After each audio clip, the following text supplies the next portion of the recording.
Ce tuto propose une correction de l'exercice à réaliser sur SAS et qui porte sur les statistiques bivariées ainsi que les graphiques. Donc pour réaliser cet exercice, on a utilisé une base Killed by US Police. Donc c'est une base de données qui recense les personnes qui ont été tuées par la police aux États-Unis. Il y a deux types d'informations, des informations relatives à la personne tuée, donc son sexe, son âge, ses revenus, ainsi que sa race ethnique, et des informations plus générales concernant la zone géographique où la personne ou l'individu a été tué, comme le revenu médian des ménages dans ce county-là par exemple. Donc première question, importer le fichier KillByUS sur SAS. Donc pour répondre à cette question, on utilise une proc import. Donc proc import datafile le chemin du fichier. Out, donc le nom de la base que va prendre ce fichier importé. Donc work, moi j'ai décidé de le nommer datatd 4. DBMS qui correspond à l'extension du fichier. Donc si c'est un fichier Excel, ça sera XLSX. Et replace, c'est au cas où on devrait réimporter la base, écraser en gros la base qui a déjà été importée avec le même nom. Donc on fait tourner le programme. Donc voilà, là la base a été importée. Donc ensuite, question 2, combien y a-t-il de variables et d'observations dans le fichier? Donc pour répondre à cette question, on va utiliser une proc content. On peut aussi répondre avec une proc summary. Donc data égale du coup le nom de la base précédente.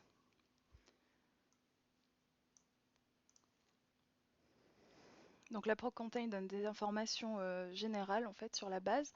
Donc ici on voit qu'il y a 467 observations, donc 467 lignes, et qu'il y a 21 colonnes, 21 variables.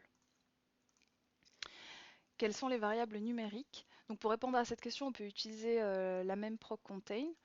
En fait, on s'aperçoit ici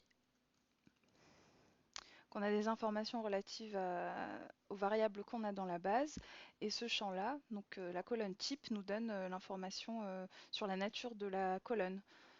Donc par exemple, âge, ici c'est une variable texte, arm c'est une variable texte, et county income, qui correspond au revenu médian des ménages dans la zone où la personne a été tuée, est une variable numérique. Donc la question était quelles sont les variables numériques. Donc on en a une seule, on en a deux. Donc county income et également pop qui correspond à la population dans la zone géographique où la personne a été tuée. Donc, question 4, on s'intéresse aux variables âge, P-income qui correspond au revenu de la personne tuée et H-income, revenu médian du ménage de la personne tuée. On s'aperçoit que ces variables censées être numériques ont été importées en variable texte par SAS. Donc la prochaine question nous demande de remplacer les valeurs manquantes symbolisées par NA par un point. Donc on remplace par un point pour signaler qu'il s'agit de données manquantes de variables numériques. Donc pour l'instant, ce n'est pas des variables numériques, mais on verra plus tard comment faire pour les transformer. Donc pour répondre à cette question, pour donc transformer les NA en variables, en points, pardon, on va utiliser une data, enfin un dataset et une dataset plus condition. Donc data, la base, donc qui correspond à ça.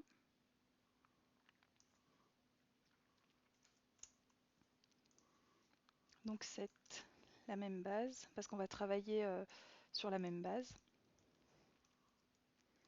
Donc si âge égale ANA, alors on la remplace par âge. On remplace cette valeur manquante par un point. Et on fait tourner le programme. Donc c'est exactement le même processus pour les variables, pour les deux autres variables. Il faudra juste remplacer âge donc par P income ici aussi. Donc P income et là par H income.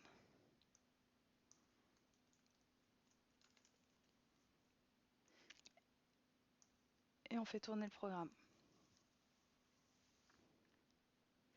Donc voilà, on a bien, par exemple pour la colonne âge, on a bien remplacé les valeurs manquantes symbolisées par NA avec un point par exemple ici. Donc question suivante, convertir ces variables en variables numériques dans une nouvelle colonne. Donc pour répondre à cette question, on utilise un data et format. Donc format qui va permettre de transformer la variable texte en variable numérique. Donc data, la table, la base de données stockée dans SAS. On va toujours travailler sur cette même base. Donc on va créer une nouvelle variable qui va s'appeler âge num, qui correspond à, en fait, le changement, la conversion va se faire avec input, donc notre variable qui est texte, qui va être remplacée en variable numérique avec le code 8 points. Et run pour terminer la commande. Donc on va faire la même chose pour les deux autres variables, hincome et pincome, qu'on va appeler pincome num. On va utiliser la variable pincome initial string. Et pareil pour hincome num, qui correspond à la transformation de la variable initiale texte hincome. Donc voilà, on a bien les trois nouvelles variables qui sont maintenant numériques et on peut le voir avec le code 1, 2, 3 ici avant chaque variable, qui indique que ce sont bien des variables texte. Donc question suivante, calculer la moyenne, l'écart type maximum minimum de ces variables et exporter les résultats obtenus dans une sortie appelée stat1. Donc pour pouvoir répondre à cette question, on va utiliser une proc means. Donc data, toujours la même table. On travaille sur cette table-là. Data égale workData_td. Et on va spécifier donc les calculs qui ont été demandés, donc la moyenne, min pour la moyenne, std pour l'écart type, max pour le maximum et min pour le minimum. Sur les variables du coup précédemment converties, donc plutôt sur les nouvelles variables numériques, donc agenum, pincome_num et hincome_num.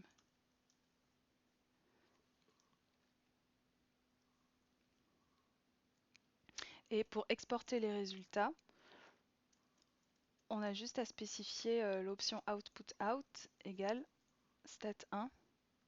Donc ça sera le nom de la table dans laquelle vont être stockés ces résultats qu'on pourra retrouver ensuite dans notre bibliothèque ici. Et run.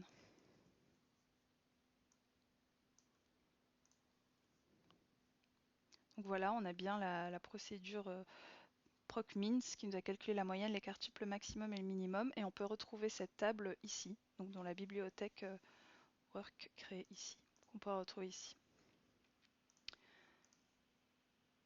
Donc question suivante, on s'intéresse aux variables hincome_num et county_income. Donc county_income qui correspond au revenu médian des ménages dans la zone géographique où la personne a été tuée. Et pour pouvoir répondre à cette question, on peut utiliser sgplot et les options, notamment le vbox pour pouvoir créer un boxplot. Donc proc sgplot, data toujours la même base, workData td4.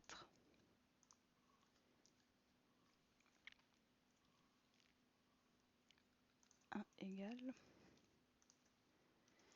Donc l'option vbox, c'est ce qui va permettre de créer le boxplot de la variable hincome_num et aussi county_income. Donc c'est exactement la même procédure pour avoir le boxplot de l'autre variable. Donc ici il faut remplacer par county_income.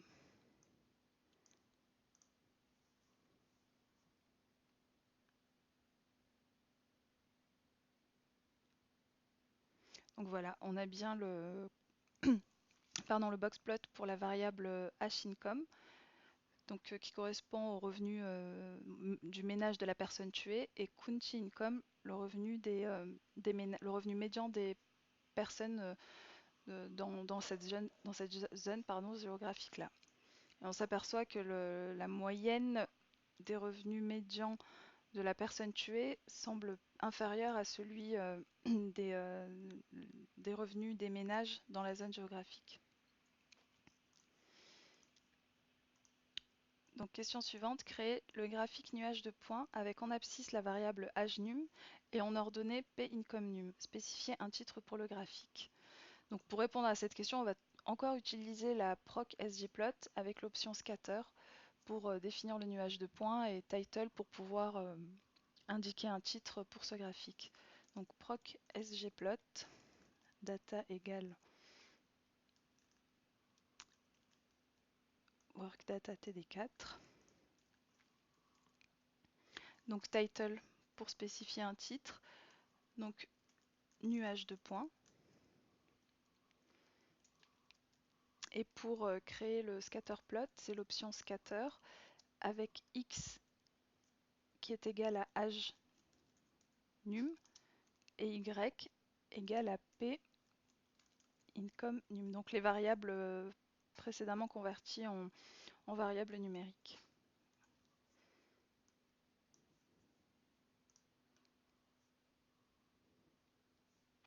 Donc voilà, on a bien un nuage de points qui croise les deux variables HNUM et PIncome. Donc ici, il ne semble pas y avoir réellement de relation linéaire, en tout cas. Question suivante, calculer la corrélation entre la variable HNUM et PIncome_num. Et quel est le coefficient de corrélation obtenu? Donc pour pouvoir répondre à cette question, on utilise une proc_core. Donc data, toujours la même base de données. Et var, donc HNUM et PIncome_num pour calculer le coefficient pour obtenir le coefficient de corrélation.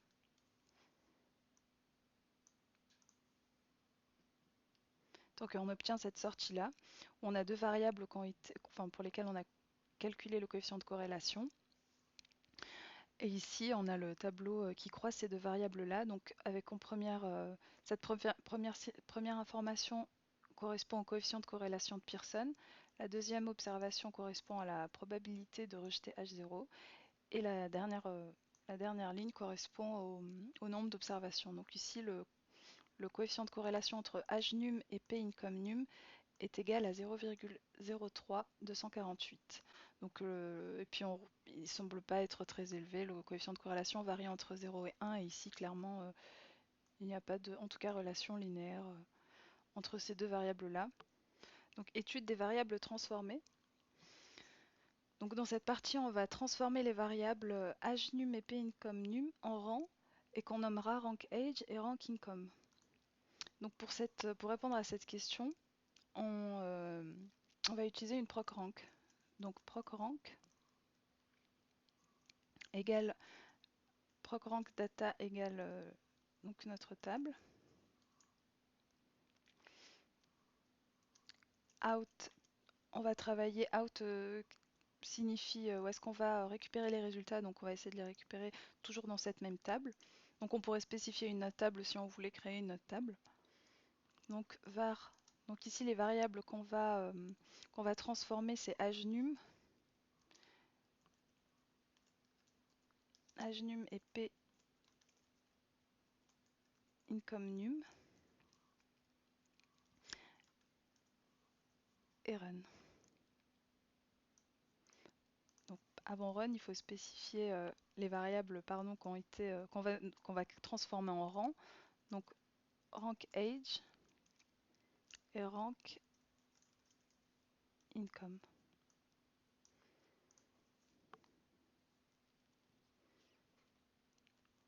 Donc voilà, ici on a bien créé nos deux variables, on a bien transformé les variables age et income en rang, et on peut les voir ici. sur ces dernières colonnes. Donc question suivante, croisez les variables rankAge et rankIncome dans un graphique nuage de points et que constatez-vous? Donc comme précédemment, pour pouvoir répondre à cette question, on va utiliser une proc sgplot. Sgplot data égale notre table. Entre les variables maintenant rankIncome, rankAge et rankIncome, donc scatter, x égale rankAge et y égale rankIncome.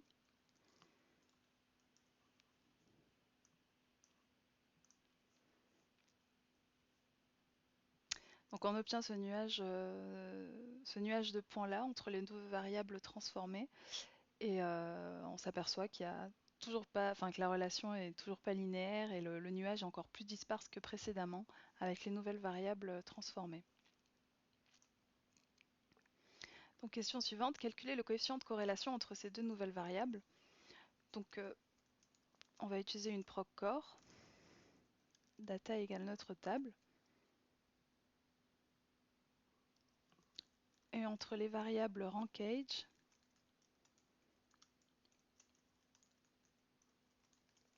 et rankIncome pour voir si ce coefficient de corrélation a changé ou pas. Donc comme précédemment, le coefficient de corrélation entre les deux variables, donc rankAge et rankIncome, correspond à 0,06071, pardon. La deuxième ligne correspond à la probabilité de rejeter ou accepter H0. Donc ici, il ne semble pas y avoir de lien, donc on ne peut pas rejeter H0. Donc la liaison, en tout cas, ne semble pas être linéaire, même dans ce cas de figure où les variables ont été transformées en rang. Donc question 9, calculer les coefficients des moindres carrés entre les variables HNUM et PIncomNum. Donc pour répondre à cette question, on va utiliser une procreg. Donc procreg data égale notre table. Et on va spécifier le modèle donc, qui correspond à P, donc PIncomNum, qui correspond au revenu personnel de la personne tuée, égale âge num.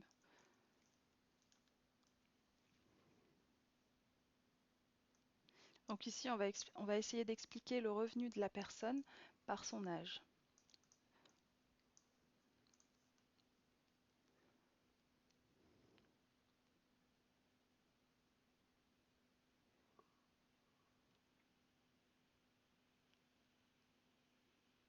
Donc voilà, on obtient cette sortie-là, avec des informations sur le nombre d'observations, le nombre d'observations utilisées. Donc ici, des informations sur le modèle. Et on obtient ici donc ce coefficient-là qui correspond à la probabilité de rejeter ou d'accepter l'hypothèse comme quoi le revenu est lié à l'âge. Et ici, il semblerait que non, car on rejette la proba à 0,05 par défaut, qui a été établi alpha est établi à 5% par défaut. Donc tracer la droite de régression entre la variable HNUM et PIncome. Donc pour pouvoir répondre à cette question, on va utiliser une proc sgplot avec l'option reg. Donc reg x égale âge num, donc la variable explicative, et y égale PIncome num rn. Donc voilà, on a la droite de régression entre les deux variables PIncome et âge numérique et âge num, pardon. Donc voilà, c'est la fin de l'exercice 1. Le prochain tuto portera sur la correction de l'exercice 2.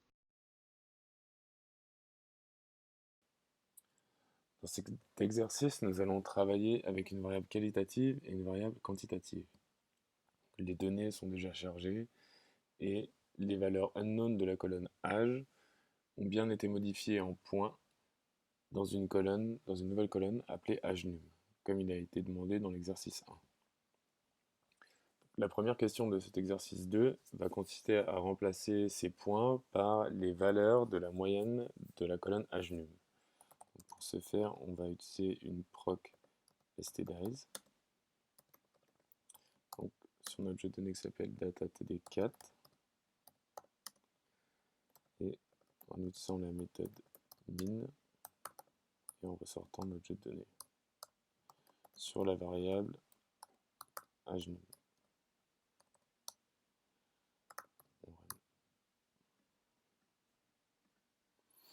Donc on va vérifier que les points ont bien été modifiés en valeur moyenne. Donc ici, c'est parfait. La question 2 consiste à explorer les fréquences des différentes modalités de la variable catégorielle race ethnicity. On va donc utiliser une proc frec.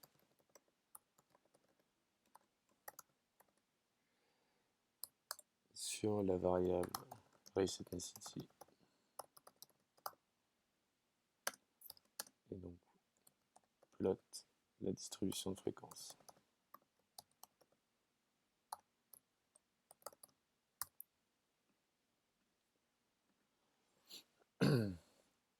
On a donc ici un tableau récapitulant les différentes modalités de la variable race ethnicity.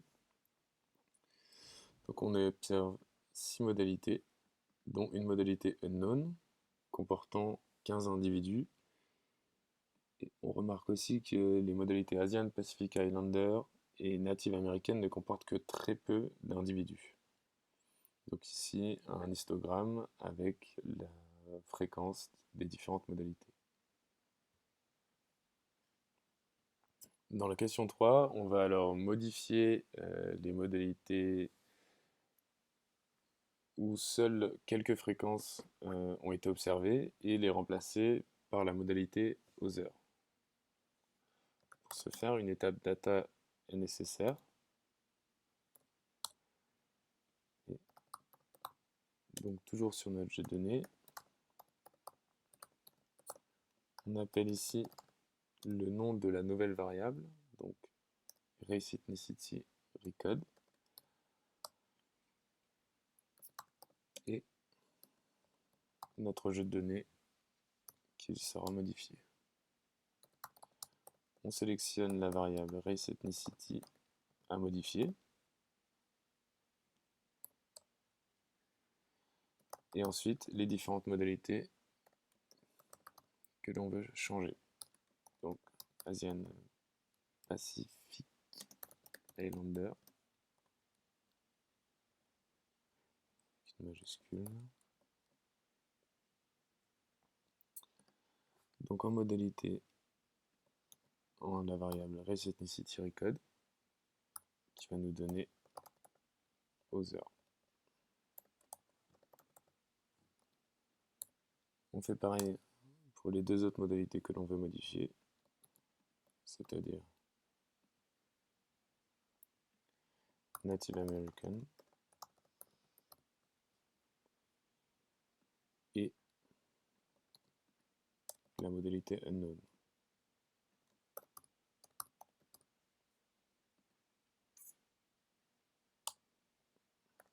Il faut expliciter otherize race ethnicity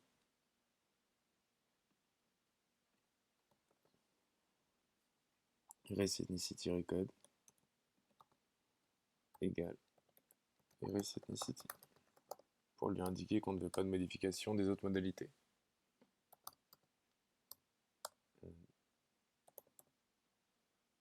Run.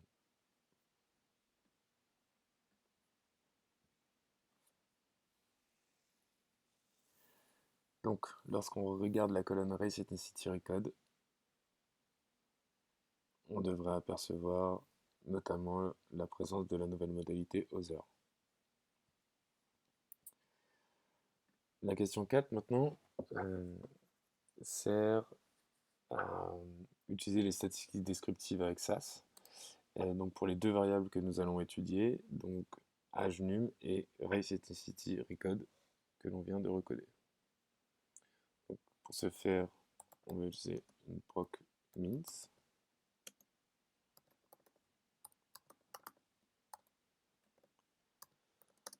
Donc toujours sur le même jeu de données, et on va lui demander différentes statistiques. Donc la moyenne, l'écart type, minimum, maximum, la fréquence.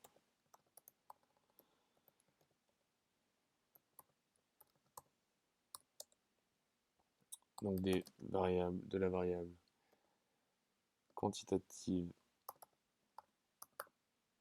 age num et de la variable catégorielle race ethnicity recode.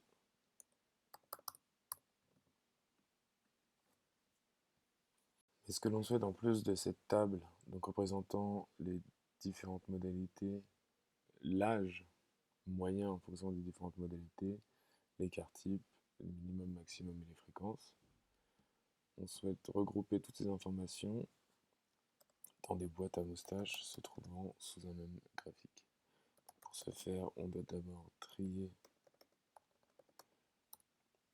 les modalités des variables catégorielles. Sans ça, SAS ne pourra pas tracer de graphique. Donc, toujours notre jeu de données. Et donc, on trie la variable catégorielle. Puis, on trace en utilisant la proc boxplot les boîtes à moustaches. Donc, pour ce faire, on va utiliser la variable agenum que l'on souhaite exploiter avec la variable race ethnicity recode et en utilisant le style schématique nous permettant de voir les points extrêmes. On run. Donc on retrouve le petit tableau généré avec la proc mince et notre graphique des boîtes à moustaches. Donc on retrouve bien nos quatre modalités, les quartiles, les points, les valeurs max, min, les médianes et les valeurs moyennes. Donc on s'aperçoit notamment que les valeurs moyennes sont assez semblables les unes des autres.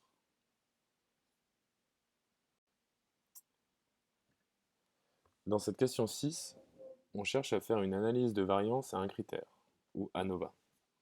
Donc pour ce faire, on va utiliser la proc JLM, donc toujours sur nos données data TD4, et on va essayer de plotter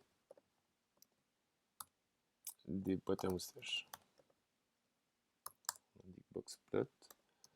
Donc on indique aussi la classe, donc, qui est la variable qualitative, et le modèle, donc qui est agenum égale race ethnicity recode. Run et quit.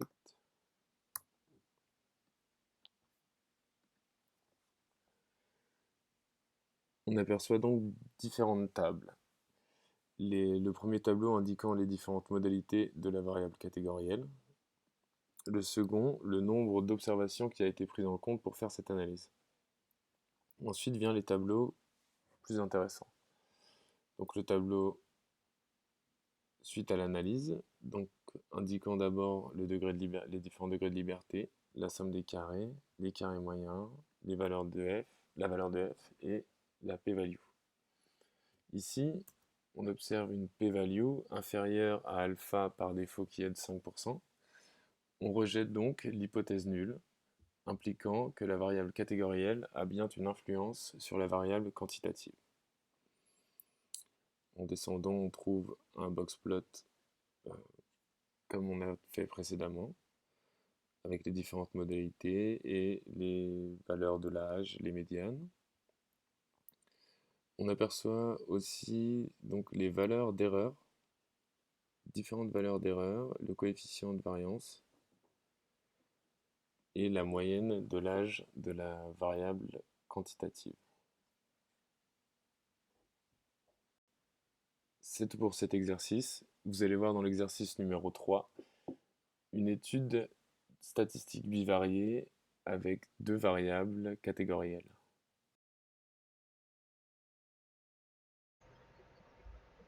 Donc on va maintenant passer à la correction de l'exercice 3. Donc pour cela, on va commencer par faire la question 1, donc regrouper les individus par classe d'âge. Donc pour cela, on va partir de la variable agenum qui a été créée précédemment. Et on va créer une nouvelle variable qui va s'appeler agerecon. Et on va donc discrétiser la variable en 4 catégories différentes. Donc pour cela, on va simplement faire une étape data. Hop, data underscore td4. Ce qu'il y a dans la table work. Ensuite, on définit la longueur de l'âge recon. Donc, c'est la nouvelle variable qu'on est en train de créer. On définit que c'est une chaîne de caractères de longueur 7. Donc, data td4 comme précédemment. Hop, ensuite, simplement avec l'instruction select suivi de when. Et donc là, on définit les différentes catégories qu'on souhaite créer. Donc, âge, num, inférieur à 21. On dit que âge recode est donc égal à mineur. Hop. Et ainsi de suite. Tac. On a 4 catégories.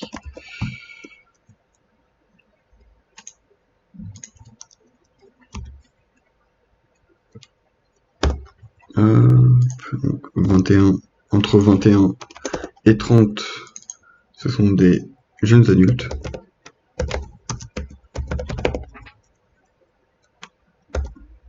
Entre 31 et 50, ce sont des adultes. Et supérieur à 50, à 51 du coup, ce sont des seniors. Hop, seniors.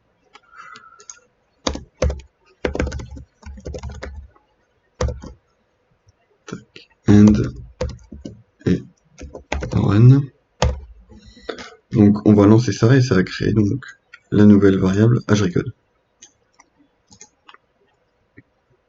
Hop. Donc ici on peut voir le agerecode. Donc il a bien fonctionné. Hop. Comparé à agenum, on voit bien 16 ans, c'est un mineur, 27 ans, c'est un jeune adulte. Donc c'est bon. Hop. Donc pour cela, on peut aussi représenter graphiquement avec une procfrec, bien entendu. Donc pour représenter les différentes catégories, donc nombre d'individus par catégorie. Hop, data égale data td4. Tables de âge recode.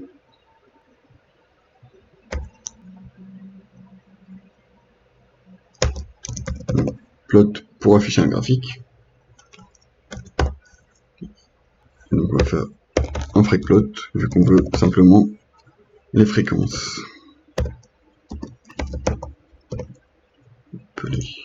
Tac.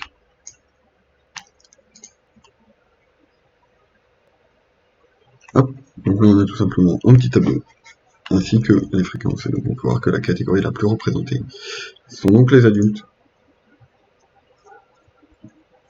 Donc ensuite on va passer à la question 2, donc qui nous demande de faire un tableau croisé entre les variables agerecode et armed, puis d'effectuer un test de Ki2 entre ces dernières. Donc pour faire un tableau croisé dynamique, on va utiliser la preuve tabulate.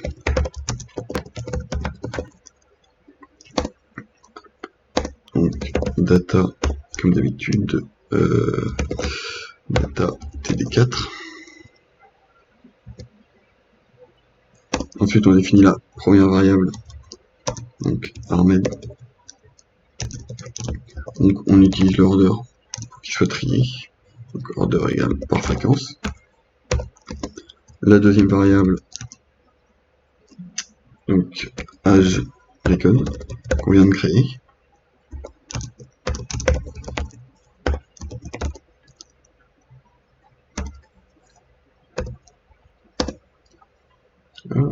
Ensuite, le table, toujours présent. Donc là, on va commencer par mettre les variables en ligne. Donc, Ahmed, hop.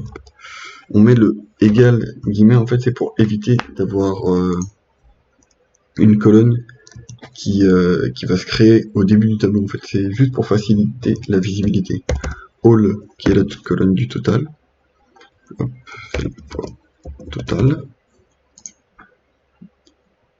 Et ensuite, virgule, donc les variables en ligne, donc toujours pareil. Âge, recon. Hop, vide toujours, pour pas qu'on crée la colonne entre all égale total. Point virgule, point virgule. Donc si on exécute ça, hop, j'ai oublié un ouf. Juste ici. Donc voilà, donc on a bien notre tableau qui est classé, comme on a mis l'order, en fait il est classé du coup dans l'ordre des fréquences. Donc on peut voir que la première case du coup du tableau, juste ici, celle qui est la plus représentée, donc les adultes, qui a été équipée d'armes à feu. Donc il y a 120 individus. Et donc on a bien les colonnes qu'on a renommées les colonnes all, donc qui ont été renommées total. Voilà. Et donc ensuite, on va effectuer un test de Key2. Pour effectuer le test de Key2, on fait une procfrec. Une procfrec. Donc toujours le data égale data td4. Et ensuite, table, on met nos deux arguments, comme d'habitude. Âge, recode. Et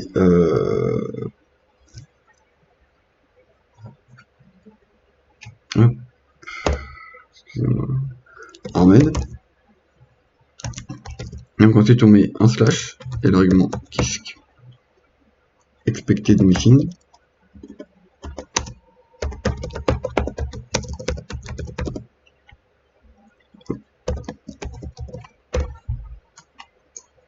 Et donc là, si on exécute ça, donc on voit un tableau avec les fréquences. Et ensuite, on a le test de Key2. Donc voilà les différentes valeurs de Key2. Donc on a une p-value de 0,07, donc qui est supérieur à 0,05. Donc on ne rejette pas l'hypothèse. Donc maintenant on va passer à la question 3. Donc la question 3, on souhaite étudier les liens entre la variable Ahmed et la race ethnicie recode. Donc entre est-ce que l'individu est armé et donc son ethnie. Donc pour cela on va commencer par afficher les modalités des variables. Pour cela tout simplement on peut faire une proc summary. Summary. Et donc data égale data td4 n classe. Donc là on met la variable sur laquelle on veut avoir nos statistiques. Donc nous on a choisi race ethnie si code. Et donc pour les proc summary, il faut mettre obligatoirement output. Donc on peut mettre n'importe quelle table, on va juste l'appeler A pour faciliter. Et donc ensuite l'argument drop.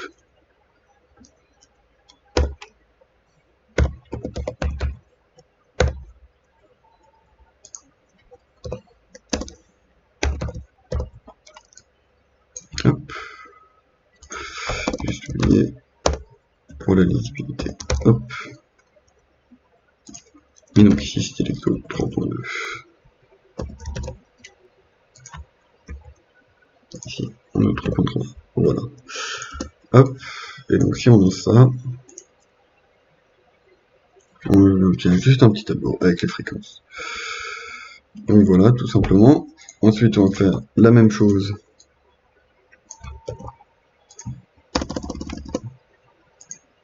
pour la seconde variable, donc tout simplement armed.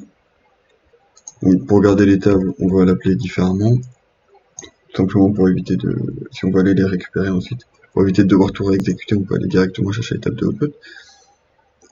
Donc là on a bien nos fréquences, toutes simples.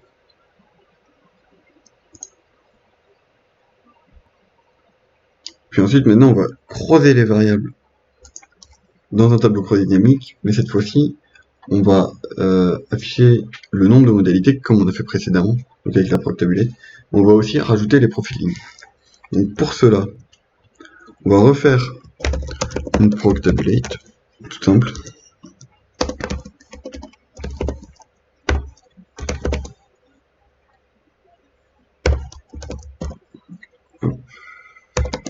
Donc on met nos deux variables, comme d'habitude.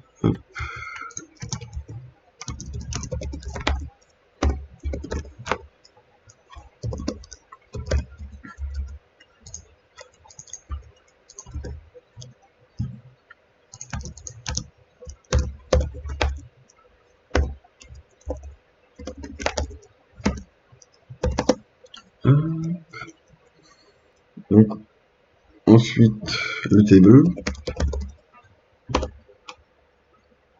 Et donc c'est ici on va mettre armed du coup égale apostrophe hop, fois. Et donc là on va mettre l'argument row p c t n. Donc pour avoir le pourcentage. Hop. Et là on remet armed pour avoir la valeur sans le pourcentage. On va mettre un all. Virgule. Et donc là on veut la ethnicity record. C'est que all. Tout simplement. Hop. Donc si on exécute ça, on peut observer que cette fois, le tableau croisé dynamique va avoir. Donc là on a les pourcentages lignes. Donc par exemple ici 50%, 52% des gens qui ont été tués qui possédaient une arme à feu sont d'ethnie blanche. Et donc ici on a ensuite les valeurs comme on avait dans le tableau. Enfin, ça c'est ce qu'on a fait précédemment, c'est juste les fréquences. Hop. Donc maintenant, on va faire une représentation graphique de ces deux variables qualitatives. Donc pour cela, on va utiliser encore une fois une procfrec.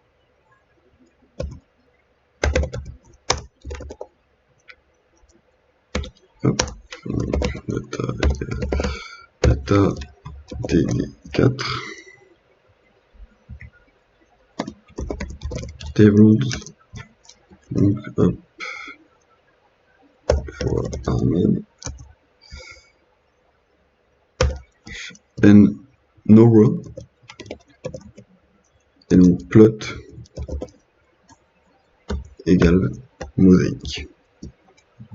Plot. Donc, mosaïque plot, c'est une des représentations graphiques qui est assez sympa quand on regarde deux variables qualitatives. Hop. Donc voilà. Donc on peut voir que ici, c'est ce qu'on a vu dans le tableau précédemment. Donc la plus grosse partie des individus ont été équipés d'une arme à feu et sont d'ethnie blanche.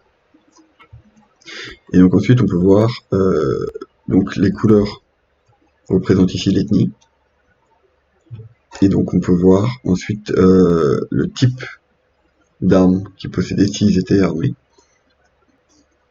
Donc ce qui nous permet en fait en fonction de la largeur des cellules ainsi que de la hauteur, d'avoir une assez bonne représentation des deux variables, du croisement des deux variables.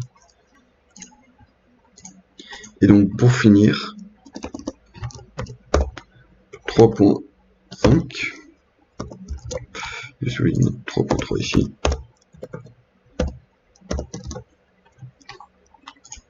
Pour finir, on va faire un qui 2 entre les deux dernières variables pour qu'on puisse observer si elles sont indépendantes ou non.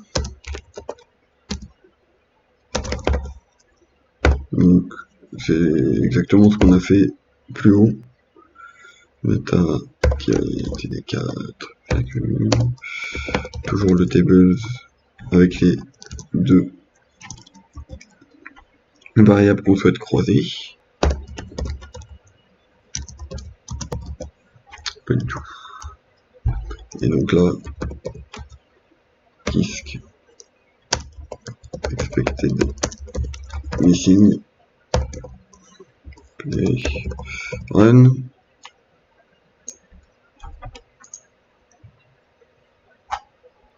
Donc là, on peut remarquer qu'on a toujours le test de Kido avec une p-value de 0,16.